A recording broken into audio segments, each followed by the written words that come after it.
Hello dear student, welcome. तो अभी हम लोग ओसी का पेपर सॉल्व कर रहे हैं, ठीक है। तो ओसी का पेपर 80 मार्क का आएगा, तो इसके लिए पहले सब आंसर अपलोड कर दिया हो। अभी तुम्हारे लिए पूरा पेपर ट्राई करता हूँ सॉल्व करने का, ठीक है। एग्जाम में कभी कभी कैसा है ना, कुछ भी आता है। अभी कुछ भी में क्या दिया, री राइट द सेंटेंस बोला। क्या बोला है? री राइट द सेंटेंस। इसको कैसे सॉल्व करने का, इधर बोला लोन टेकर अंडर स्टैंडअप लिखा, स्टार्टअप इंडिया। क्या आएगा? स्कीम इस रिपेबल इन। तो जो स्टार्टअप इंडिया का स्कीम है ना, वो 7 साल के लिए। कितने साल के लिए? 10 साल के लिए नहीं, कितने साल के लिए? एंटरप्रेन्योर चैप्टर का है। Service are tangible in nature. अभी पढ़ा है ना मैं तुमको, सर्विस टेंजिबल है कि इनटेंजिबल? इनटेंजिबल। एक बात मिलेगा ना, e business is hard to start. Hard का उल्टा क्या होता है भाई? इजी। एमआरपी मतलब maximum retail price should not be printed on every packet. मतलब जो प्राइस होता है ना, बोलता है कि नहीं का अभी बुक कितने का दोस्त, अभी जैसे कि बुक है, बुक का प्राइस कितना दिया? 320। तो ये बोला कि ये प्राइस नहीं लिखा होना चाहिए। तो सही है कि गलत है? गलत है। तो शुड बी प्रिंटेड। क्या आएगा? शुड। नॉट को हटाने का था। Dash bridge the gap between production and sale of goods. मतलब जहाँ चीज़ बन रहा है और जहाँ बिक रहा है, इन दोनों का गैप कौन फिल करता है? Warehousing. क्योंकि वेयर हाउस में गुड्स स्टोर होता है ना, प्राइसिंग नहीं करता है। कौन करता है? तो 5 मार्क जमा हो गया। फिर 5 मार्क का तुमको क्या आएगा? ऑड मैन आउट आएगा। क्या आएगा? Odd man out. तो लास्ट चैप्टर है ना मार्केटिंग का, प्रोडक्ट प्राइस प्लेस प्रमोशन। क्या आएगा? Product price place promotion. तो पीपल, फिजिकल एविडेंस, वे प्रोसेस, ये नेक्स्ट 3 पी है। टोटल 7 पी है। तो ये प्रमोशन 4 पी में आता है। किस में आता है? तो एक ये आंसर था। अगर आप एम्प्लॉय हो तो आपको जॉब सिक्योरिटी चाहिए, सेफ्टी मेंशन मिलेगा, गुड वर्किंग कंडीशन मिलेगा। आपको प्रॉफिट मिलेगा क्या? नहीं। तो प्रॉफिट नहीं होता है। डेबिट कार्ड होता है, क्रेडिट कार्ड होता है, एटीएम कार्ड होता है। आधार कार्ड थोड़ी आएगा यार, है ना। ये बैंक है ना, आधार कार्ड तो एक नॉर्मल अपना आइडेंटिफिकेशन कार्ड है। Endowment policy, whole life policy, money back policy, blanket policy नहीं कवर होता है, वो अलग होता है। देखो ये स्टाफिंग का है ना, सिलेक्टिंग होता है, ट्रेनिंग होता है, प्लेसिंग होता है, कोऑर्डिनेटिंग तो फंक्शन है ना यार। ये सब किस में आता है? स्टाफिंग में आता है। मिल गया 5 मार्क। फिर तुमको इधर बोला 1 वर्ड लिखो। क्या लिखो? मतलब ऐसा सेंटेंस आएगा, उसका एक वर्ड लिखना पड़ेगा। Principle with deal with to do work with innovative way, मतलब नए नए दिमाग से, नए नए तरीके से काम करने का, उसको बोलते हैं इनिशिएटिव। क्या बोलेंगे? 14 प्रिंसिपल हेनरी बाबा का ना, प्रिंसिपल ऑफ इनिशिएटिव। क्या है? Principle of initiative. Last function of management. First function तो प्लानिंग है, तो लास्ट फंक्शन क्या आएगा? कंट्रोलिंग। सब सेगमेंट ऑफ बीपीओ। बीपीओ के अंदर क्या आता है? बीपीओ मतलब थर्ड पार्टी को काम बांटना, बिजनेस प्रोसेस आउटसोर्सिंग। उसके अंदर आता है एक केपीओ। क्या आता है उसके अंदर? Knowledge process outsourcing. अभी तुमको आता है, देखो, गेटिंग गुड क्वालिटी प्रोडक्ट, मतलब आपको एक अच्छी क्वालिटी प्रोडक्ट मिलना चाहिए। इसी basic right of which group? तो कंज्यूमर का है ना यार। कंज्यूमर क्या एक्सपेक्ट करता है? उसको क्या मिलना चाहिए? अच्छी क्वालिटी का good. Consumer. Organisation aim at promoting the welfare of the people. वो क्या कर रहा है? लोगों की भलाई कर रहा है। क्या कर रहा है? और पैसा नहीं ले रहा है। उसको एनजीओ बोलते हैं। क्या बोलते हैं? नॉन गवर्नमेंट ऑर्गेनाइजेशन, ठीक है।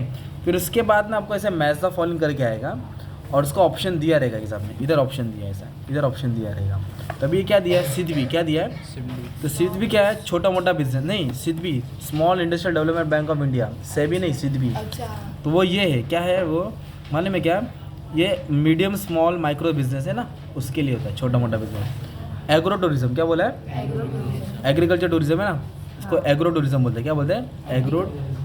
तो एक नीची टूरिज्म होता है वो, जो शॉर्ट लेवल पे होता है, जहाँ बड़ा चीज़ नहीं, छोटे लोग को देखा जाता है। Idea bringing urban to agriculture farm. तो इसका एग्रो टूरिज्म आंसर रहेगा। गांव वाले को शहर में लेके आने को क्या बोलते हैं? Agro tourism. सेंट्रल बैंक को क्या बोलते हैं? हाँ, तो सेंट्रल बैंक को एपेक्स बैंक। क्या बोलेंगे? एपेक्स बोले तो सब बैंकों का पप्पा, ओके। और इंस्टीट्यूशन रिलेटेड टू एग्रीकल्चर, किसके रिलेटेड? एग्रीकल्चर। तो नाबार्ड। क्या आएगा? नाबार्ड। तो इधर तुमको 20 मार्क मिल गया। फिर ना एग्जाम में आपको कॉन्सेप्ट आएगा लिखने के लिए। कितने आएंगे? 6 आएंगे, 4 लिखने के। 6 आएंगे। जैसे कि स्टाफिंग आया, तो स्टाफिंग का मीनिंग लिखने का। स्टाफिंग का मतलब लोगों को अट्रैक्ट करना, रिक्रूट करना, सिलेक्ट करना, है ना, प्रमोशन, ट्रेनिंग देना, सॉरी, प्लेसमेंट देना। और स्टाफिंग मतलब सिलेक्टिंग राइट पर्सन है, राइट जॉब विद राइट पे। फिर इंपॉर्टेंस ऑफ स्टाफिंग के हेड पॉइंट डाल देने का। क्या डाल देने का? तो तुम्हारा स्टाफिंग हो जाएगा ना यार। ये डिस्टिंग्विश का आंसर तुमको पढ़ाया था बच्चों लोग। B2C, business to consumer. एक बिजनेस किसको माल बेचता है? कस्टमर को। अमेजॉन, फ्लिपकार्ट के बारे में डाल देने का, है ना। प्रोडक्ट क्या होता है? एक चीज़ होता है जो कंपनी बेचने के लिए रखती है ना। तो कोई भी प्रोडक्ट बता दो, पेंसिल बता दो, कोलगेट बता दो, है ना, जूता। This are the product manufacture by the company to sell the goods, है ना, मार्केट में। एंटरप्रेन्योर कौन है? जो बिजनेस को चलाता है, जो रिस्क लेता है ना, जिसके अंदर अलग अलग क्वालिटी होती है। तो ये तुमको कम से कम 6-8 लाइन लिखना है। कितना लाइन लिखना है? 6-8। तो कॉन्सेप्ट आएगा तुमको 8, मतलब 8 मार्क का आएगा। कितना? फिर केस स्टडी आएगा। क्या आएगा? तो केस स्टडी कभी छोड़ना नहीं रहता, एकदम ईजी आता है। एक बेसिक वाला पढ़ा था, Alex made is payment by cheque, Alex ने कैसे पेमेंट किया, और जीप ने कैसे पेमेंट किया, फंड ट्रांसफर। चेक बोले तो बैंक में क्या रहेगा, फंड ट्रांसफर बोले तो तुरंत ऐसा। हुज पेमेंट इज फास्टर, किसका पेमेंट फास्टर है, एलेक्स का कि दीप का, दीप का। Whose payment is related to traditional business, traditional मतलब फिजिकल जाके, नहीं एलेक्स का, क्योंकि चेक में डाला ना। और किसका बिजनेस, किसका पेमेंट ई बिजनेस है, दीप का। 3 मार्क्स जमा हो गया, कितना मार्क्स जमा हो गया, 3 मार्क्स। अभी और क्वेश्चन है, देखो इधर। सबा ने न्यू बिजनेस स्टार्ट किया 2 साल अगो, सॉरी 2 years अगो। हर customer located at different parts of the country, hence they are directly depositing bill amount in her business account. At the same time she used to pay various payment from this account only. ऐसा paragraph दिया है। Identify the type of account maintain by Saba, तो सबा कौन है, businessman. तो businessman का कौन सा अकाउंट होता है ना, जो डिस्टिंग्विश पड़ा है। तो आंसर आ रहा है ना अपना। Suggest any modern way of money transfer, modern money का ट्रांसफर करने का तरीका बताओ। फोन पे, जी पे, गूगल पे, है ना, कितना ईजी है। What kind of facility does she get on her bank account, तो करंट अकाउंट को क्या क्या फैसिलिटी, ओवरड्राफ्ट मिलता है, no limit on withdrawal, no limit on overdraft मिलता है। 2 पॉइंट डाल देने का था। ओके, ये तुम्हारा केस स्टडी रहता है, क्या रहता है ये, डिस्टिंग्विश भी तुम लोग का मैंने पढ़ा दिया था। सेविंग अकाउंट कौन ओपन करता है, इंडिविजुअल, काय के लिए ओपन करता है, to save money. Current account कौन ओपन करता है, बिजनेसमैन। इस पे इंटरेस्ट ज़्यादा है, इस पे इंटरेस्ट कम है। और विड्रॉवल, इधर विड्रॉवल में लिमिट है, इधर विड्रॉवल एनी टाइम है ना। तो वो सब डिस्ट्रिक्ट डालने का था।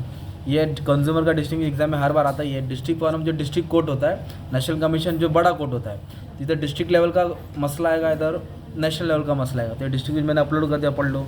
फिर ऑर्गेनाइजिंग डायरेक्टिंग सेकंड चैप्टर से डिस्ट्रिक्ट बना के आता ही है ना, इस पर ध्यान देने का था। फिर तुम्हारे कंज्यूमर के राइट्स IMP आंसर है, एक ये पढ़ लेना। फिर एक आंसर तुम्हारा वो, जैसे कि वेयर हाउस इज़ इम्पॉर्टेंट, क्या वर्ड है, वेयर हाउस इंपॉर्टेंट क्यों है ना। तो मैंने तुमको एक आंसर पढ़ाया, देखो ये वाला आंसर। तो वेयर हाउस का इंपॉर्टेंस ये डाल सकते हैं ना यार, वेयर हाउस क्या करता है, स्टोरेज करता है, प्राइस को स्टेबलाइज करता है, फाइनेंसिंग करता है ना। ये सब तुम लोग का आंसर जस्टिफाई में डाल सकते हैं तुम लोग बच्चे लोग, ठीक है। और फिर क्या बोला है, आउटसोर्सिंग बोलो तो थर्ड पार्टी को ये वाला आंसर पढ़ना पड़ेगा, ई बिजनेस का पॉइंट डाल देने का। स्टाफिंग का इंपॉर्टेंस आया। फिर लॉन्ग आंसर में देखो क्या है, लॉन्ग में आया हेनरी फ्यूल है, क्या है, जबकि ये शॉर्ट में आएगा। ये आंसर इधर आएगा, ये इधर आएगा। फंक्शन ऑफ मार्केटिंग बड़ा आंसर है, और हेनरी फ्यूल तुमको शॉर्ट नोट्स में आएगा। और एक आंसर दिया, हाँ ये IMP क्वेश्चन है, फंक्शंस ऑफ कमर्शियल बैंक। तो कमर्शियल बैंक 2 काम करता है, प्राइमरी और, तो ये वाला भी मैं अपलोड कर दूंगा, टेंशन नहीं लेना, ठीक है। तो अच्छे से पढ़ लो।